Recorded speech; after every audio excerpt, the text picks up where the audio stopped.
Pour renforcer les capacités des écoles associées de l'UNESCO du Haut-Katanga, un atelier de 2 jours allant du 22 au 23 mars 2023 a été organisé au British International School sur l'impulsion de la coordination provinciale chapeautée par Monseigneur Adolphe Solochi à l'intention des enseignants de la ville qu'il préfère. Ces derniers ont été formés sur le fonctionnement des écoles associées par le coordonnateur national, M. Valentin Madiba. Les assises ont débuté par le mot d'ouverture du représentant de la ministre de l'Éducation en province. Mesdames et messieurs distingués invités, le gouvernement de la République démocratique du Congo tient à améliorer la qualité et la pertinence de l'enseignement en un moment important de son histoire. Les nouveaux défis tels que l'intolérance croissante pour la diversité, les violations des droits de l'homme, les conflits et la dégradation de la société ainsi que de l'environnement font appel à une nouvelle forme d'éducation pour la paix et le respect mutuel. C'est dans ce contexte qu'est organisé l'atelier de renforcement des capacités au profit des enseignants des écoles associées de l'UNESCO ici à Lubumbashi.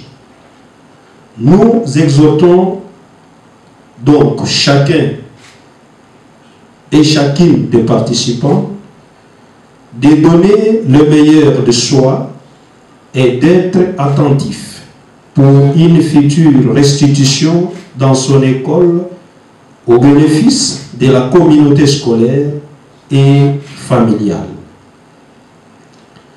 C'est avec plein d'espoir et au nom de son Excellence, Madame le ministre empêché, je déclare ouvert l'atelier de renforcement des capacités des enseignants des écoles associées de l'UNESCO. Monsieur Zakari Kalimassi, représentant du coordonnateur provincial des écoles associées de l'UNESCO dans la province du Haut-Katanga, a, dans son mot de bienvenue, rappelé à l'assistance la participation de Monseigneur Adolphe Solochi aux assemblées générales de l'UNESCO 2006-2007 et de l'adhésion de son établissement scolaire au réseau des écoles associées. Adhérer au réseau des écoles du système des écoles associées de l'UNESCO est une décision importante et un engagement à conduire des projets pilotes en vue de promouvoir la qualité de l'éducation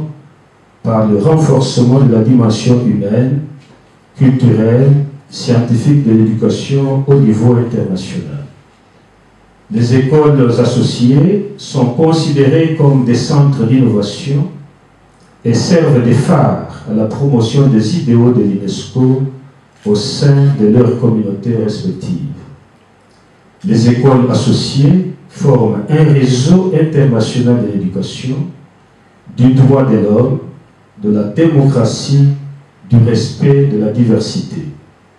Ces réseaux se spécialisent dans le renforcement de la qualité de l'éducation et de tout ce qui concourt à la promotion des idéaux de l'UNESCO. L'engagement, l'ampleur, la pertinence et la popularité sont les points forts et les atouts du réseau.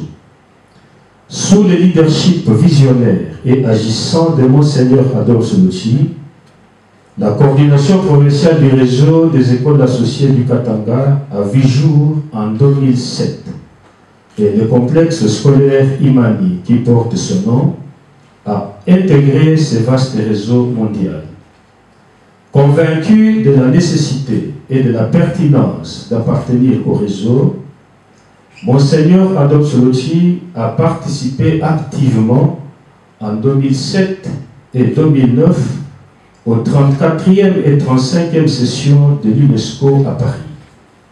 Fort de cette double participation aux sessions ordinaires de l'UNESCO, Monseigneur Adolphe Solochi coordonne les activités du réseau en province en conformité avec les idéaux de l'UNESCO auxquels il a ajouté la fraternité. Au nom de Monseigneur Adolphe Lotti, coordonnateur provincial du réseau, nous souhaitons une bonne participation à toutes et à tous et plein succès aux présentes assises. Promouvoir la culture et la paix est l'objectif de l'UNESCO à travers ses 5 programmes majeurs, dont l'éducation, les sciences naturelles et exactes, les sciences humaines, la culture et l'information. Dr Isaias Barreto de Rosa, représentant de l'UNESCO en République démocratique du Congo, l'a bien expliqué dans son exposé.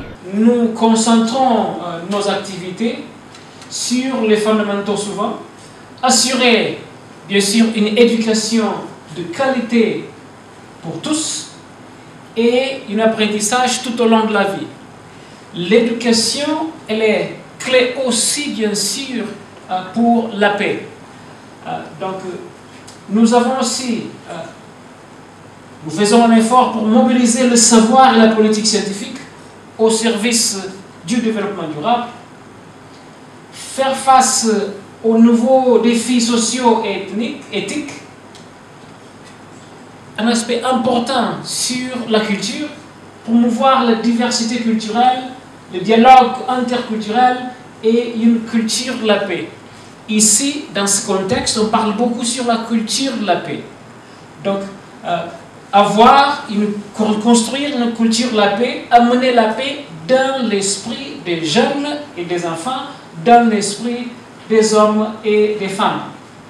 Une autre composante importante dans ce que nous faisons, c'est la liberté d'expression et la liberté de presse. Nous travaillons dans le domaine de l'éducation, sciences, culture, mais aussi communication et information, pour promouvoir la liberté d'expression, pour promouvoir donc la liberté de la presse. Alors, nous avons 5 programmes majeurs au niveau de l'UNESCO. D'abord, éducation. Notre organisation nourrit l'ambition d'améliorer l'accès à l'éducation dans le monde entier. Bien sûr, et nous encourageons les 193 États membres de l'UNESCO à accorder plus de ressources au secteur de l'éducation. Deuxième programme majeur, les sciences naturelles et exactes. Là, notre organisation s'engage à trouver des solutions aux défis économiques, sociaux et environnementaux d'aujourd'hui et bien sûr favoriser le développement durable. Comme vous le savez, aujourd'hui la question du changement climatique est une question majeure et l'UNESCO joue un rôle important en ce qui concerne la promotion, la protection de l'environnement et du développement durable à travers bien sûr les sciences naturelles et exactes. Nous avons bien sûr aussi les sciences humaines et sociales, donc le 3e programme l'UNESCO.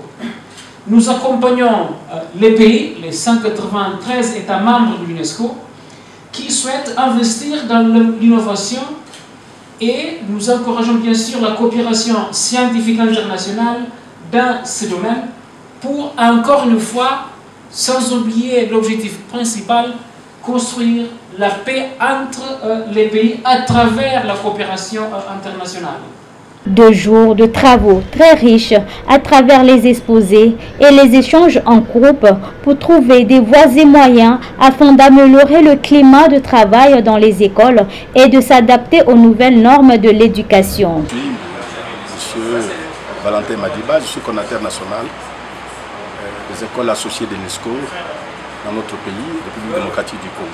Nous sommes venus à Lubumbashi renforcer les capacités des enseignants qui ont adhéré au réseau, le système des écoles associées de l'UNESCO, comment fonctionnent les écoles associées, quel est le rôle de la Commission nationale et qu'est-ce que c'est l'UNESCO à travers le monde, c'est qu'est-ce que l'UNESCO fait en tant qu'agence des Nations Unies. Et nous l'avons fait pendant 2 jours, du 22 au 23. Vous savez, notre pays traverse un moment difficile, la partie Est, comme aussi à un moment donné au niveau centre du pays et la partie Ouest aussi, il y a des violences. Je crois que nous devons travailler. Après Kinshasa, c'est Lubumbashi qui a un nombre, pratiquement 15 écoles associées. Il était important que nous puissions renforcer les capacités des enseignants qui, eux, à leur tour, vont encadrer les élèves. Et quel est le rôle des écoles associées dans le domaine de la paix, la non-violence, mais aussi en ce moment où on sent que nous sommes en train de détruire la planète, comment les hommes doivent contribuer à remédier dans le domaine de réchauffement climatique, mais aussi l'embellissement de nos villes en remettant les villes comme étant des villes vertes, en plantant les arbres. C'est le tout premier atelier organisé dans le cadre des écoles associées de l'UNESCO ici au Katanga. Cet atelier est tenu, organisé grâce au leadership de Monseigneur Adolphe Bouti, le coordonnateur provincial. C'est de lui que les écoles associées sont nées ici au Katanga. Avec sa double participation à la 34e et la 35e session de l'UNESCO à Paris, il a ramené cette association, cette plateforme ici au Katanga. Comme leçon que je viens de tirer, d'abord la présence du haut représentant de l'UNESCO au niveau du pays pour patronner, pour participer et pour donner la communication. C'est vraiment un grand atout et un apport positif. La présence des autorités provinciales, le représentant de Madame la ministre provinciale de l'Éducation, Recherche et Scientifique et Nouvelle Citoyenneté, qui patronner la formation et la participation active. Si un élément particulier à souligner, c'est l'apport de Monseigneur Solochi en tant que coordonnateur national provincial du réseau qui a mis à la disposition des participants les moyens de déplacement, les moyens de transport et la radio-télévision Umoja, l'une des œuvres de la fondation qui porte son nom pour ouvrir ces assises. C'est vraiment un point très positif à souligner dans ces assises. Je suis M. Yata Lamoudi Roger, chef de division chargé des idées de planification au sein de la Commission nationale pour l'UNESCO. La Commission nationale pour l'UNESCO assure la responsabilité permanente de l'UNESCO à lieu de Ortiz du Congo. Elle assure la gestion même, la présence permanente de l'UNESCO au sein de la République de Ortiz du Congo. Elle joue aussi le rôle d'interface entre le gouvernement congolais qui est membre de l'UNESCO et l'UNESCO. Nous sommes venus renforcer la capacité des enseignants des écoles associées de l'UNESCO du Haut-Katanga. Moi, c'est Madame Carmel du complexe scolaire Imani Monseigneur Solochi. En tout cas, je remercie les organisateurs pour ces 2 jours de renforcement des capacités. C'est bien fait, nous félicitons l'organisation. À l'issue de cette formation, nous avons été enrichis et ce que nous avons reçu, c'est vraiment consistant pour que nous puissions au niveau de nos écoles relancer, être renforcés en capacité de sorte que nous puissions être au diapason de ce que recommande l'UNESCO. La particularité de cette formation, pour moi, c'est le fait que nous sommes école associée depuis pratiquement 16 ans. Une telle formation n'a pas été organisée au bénéfice des écoles associées. Le thème de l'atelier de ce jour est beaucoup plus suggestif. Nous sommes dans un monde qui est dynamique et pour s'adapter dans ce monde-là, il faut s'actualiser, c'est-à-dire être formé. Comme nous sommes des formateurs, nous devons être formés pour former aussi les élèves. Donc l'objectif est d'être formé, d'apprendre pour s'adapter dans l'environnement qui est beaucoup dynamique et aussi former les élèves qui doivent à leur tour s'adapter dans cet environnement qui est aujourd'hui, le monde est considéré comme un village. Donc pour s'adapter, il faut connaître ce qui se passe dans le monde. Il sied de rappeler que l'UNESCO, qui est l'Organisation des Nations Unies pour l'éducation, la science et la culture, est un organe de l'Organisation des Nations Unies qui a été créé en 1945. Sa mission est de contribuer à la paix, à l'élimination de la pauvreté, au développement durable et au dialogue interculturel par la coopération internationale en matière d'éducation, de sciences, de culture et de communication et d'information. Et c'est depuis les années 60 qu'elle est présente en République démocratique du Congo.